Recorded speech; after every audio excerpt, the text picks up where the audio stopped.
1937 പുറത്തിറങ്ങിയ ഒരു പുസ്തകം. ലോകം കണ്ട ഏറ്റവും വലിയ സാമ്പത്തിക മാന്ദ്യത്തിനിടയിൽ ദാരിദ്ര്യത്തിൽ മുങ്ങിക്കിടന്ന ലക്ഷക്കണക്കിന് ആളുകൾക്ക് അതൊരു വെളിച്ചമായി മാറി. Think and grow rich. പക്ഷേ നിങ്ങൾക്കറിയാത്തൊരു കാര്യമുണ്ട്. ഈ പുസ്തകം എഴുതാൻ പ്രേരിപ്പിച്ചത് ലോകത്തെ ഏറ്റവും വലിയ സമ്പന്നനായിരുന്ന ആൻഡ്രൂ കാർനെഗിയാണെന്ന് നമ്മൾ കേട്ടിട്ടുണ്ട്. 1908 അന്ന് വെറുമൊരു തുടക്കക്കാരനായിരുന്ന നെപ്പോളിയൻ ഹിൽ അന്നത്തെ സ്റ്റീൽ രാജാവ് ആൻഡ്രൂ കാർനെഗിയെ അഭിമുഖം ചെയ്യാനെത്തുന്നു. കാർനെഗി ഹില്ലിന് ഒരു വെല്ലുവിളി നൽകി.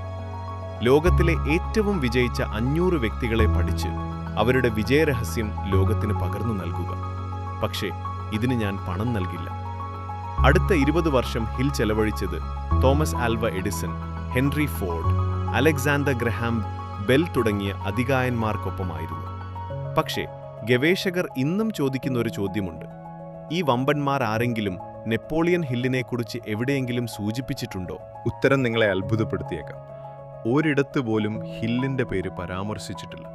എങ്കിൽ പിന്നെ എങ്ങനെയാണ് ഈ പുസ്തകം ഇത്രമേൽ കൃത്യമായി എഴുതപ്പെട്ടത്?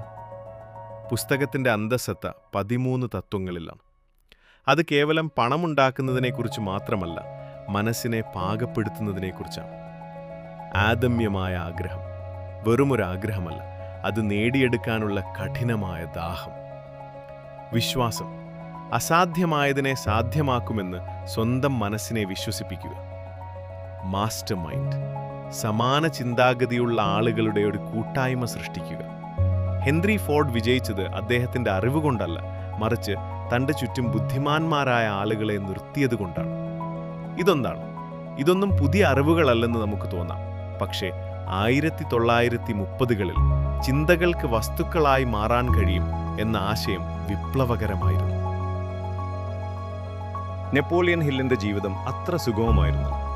അദ്ദേഹം പലതവണ പാപ്പരായി, പല ബിസിനസ്സുകളും പരാജയപ്പെട്ടു. സ്വന്തം തത്വങ്ങൾ പാലിച്ച് അദ്ദേഹം എന്തുകൊണ്ട് പരാജയപ്പെട്ടു എന്ന് വിമർശകർ ചോദിക്കുന്നു. അദ്ദേഹം ഒരു കോൺമാൻ അഥവാ തട്ടിപ്പുകാരനാണെന്ന് ആരോപിക്കുന്നവർ പോലുമുണ്ട്. എന്നാൽ ഓരോ തകർച്ചയിൽ നിന്നും അദ്ദേഹം ഉയർത്തെഴുന്നേറ്റു എന്നത് ഒരു വസ്തുതയാണ്. തന്റെ ജീവിതത്തിലെ ഏറ്റവും വലിയ പരാജയത്തിന് ശേഷമാണ് അദ്ദേഹം ഈ പുസ്തകം പൂർത്തിയാക്കിയത് എന്നത് വൈരുദ്ധ്യമായി തോന്നാം. ഇന്ന് ലോകത്തുള്ള 90% മോട്ടിവേഷണൽ പുസ്തകങ്ങളുടെയും അടിസ്ഥാനം ഈ ഒരൊറ്റ പുസ്തകമാണ്.